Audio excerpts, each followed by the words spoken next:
Now, shifting gears, India is on course to take pole position as the fastest growing major economy in the world, beating out China. And as our Kim Ji-yeon explains, the rapid growth pace is not just coming on the back of the country's reform drive, but also slowing growth in China.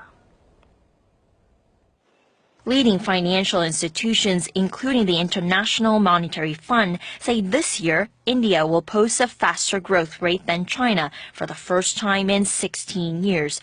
China has fallen away from two-digit growth and is busy unveiling a series of expansionary measures to try and maintain its growth rate at around 7%.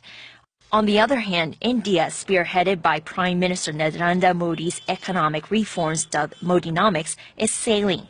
The IMF projects India's growth rate to reach 7.5% this year, thanks largely to an anti-corruption drive and measures that aim to attract investment to the country's manufacturing and infrastructure sectors.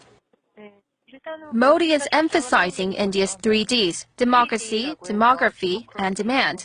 Like China, India is one of the most populous nations in the world with a large youth demographic. But unlike China, India is a democratic country. As of 2010, 19% of the Indian population were between the ages 15 to 24.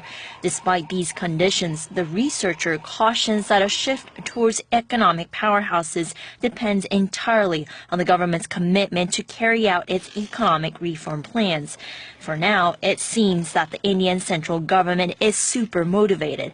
It announced plans earlier this week to boost infrastructure spending by $11 billion this financial year, on top of its original plan to spend $137 billion on its railways over the next 5 years. Kim Ji-yeon, Arirang News.